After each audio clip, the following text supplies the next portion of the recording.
नमस्कार, आप देख रहे हैं अपना रोहतास और मैं आपके साथ हिमांशु पाठक। जनसुराज के सूत्रधार प्रशांत किशोर ने एक बार फिर बिहार की राजनीति में हलचल मचा दी है। आज सुपौल के छातापुर में मीडिया से बातचीत के दौरान उन्होंने नेता प्रतिपक्ष तेजस्वी यादव पर तीखा हमला बोला है। तेजस्वी यादव के सूत्र वाले बयान पर प्रतिक्रिया देते हुए प्रशांत किशोर ने कहा, ऐसी भाषा उनके संस्कार और उनके बैकग्राउंड को दर्शाती है। उनसे इससे बेहतर उम्मीद भी नहीं की जा सकती। ये लोग कलम वाले नहीं, कट्टा वाले हैं।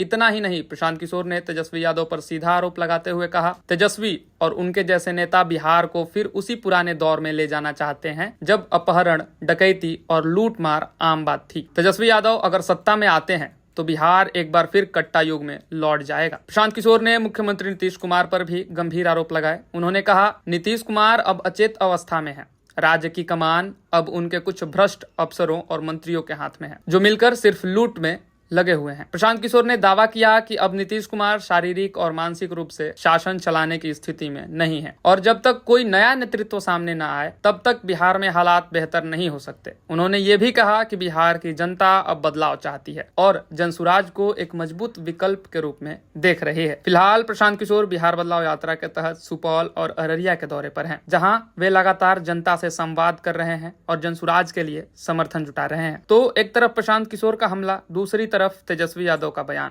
बिहार की राजनीति इन दिनों तेज गर्म है। देखना ये होगा कि इन बयानों की गुंज चुनावी समीकरणों पर क्या असर डालती है। तेजस्वी जी सूत्र को मूत्र कह रहे हैं, कैसे देखते हैं? भैया, तेजस्वी जी जिन शब्दों का प्रयोग करते हैं वो दिखाता है कि उनका संस्कार क्या है, उनकी संस्कृति क्या है, उनका बैकग्राउंड क्या है।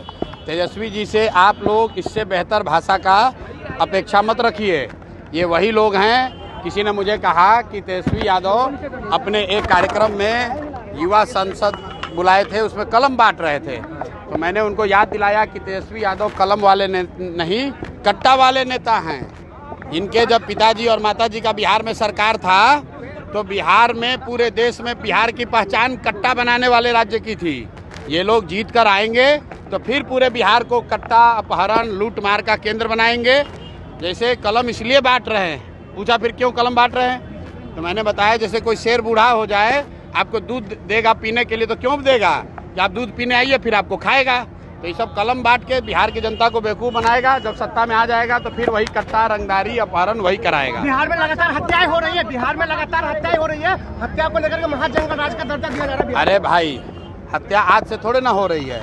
हत्या तो पिछले 3 बरस से हो रही है। आप लोग के कान पर जू नहीं रेंग रहा है। 3 बरस से हम लोग कह रहे हैं कि बिहार में मुख्यमंत्री का, सरकार का इकबाल खत्म हो गया है। मुख्यमंत्री का शारीरिक, मानसिक स्थिति अब काम करने लायक नहीं है।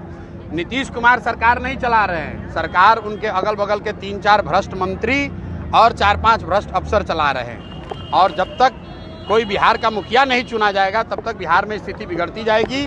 कानून व्यवस्था की स्थिति भी भविष्यवाणी कर देते हैं अभी से और बिगड़ने वाली है, क्योंकि हर व्यक्ति सिर्फ और सिर्फ पैसा लूटने में लगा हुआ है। किसी को जनता की चिंता नहीं है। रणनीति क्या है शिक्षा, स्वास्थ्य, बेरोजगारी को लेकर के? रणनीति हमको बनाने की जरूरत नहीं है। रणनीति एक है कि इस बार बिहार के लोगों को वो रास्ता दिया जाए जहां पर लालू के डर से नीतीश मोदी और मोदी के डर से लालू को, लोगों को मजबूरी में वोट न देना पड़े।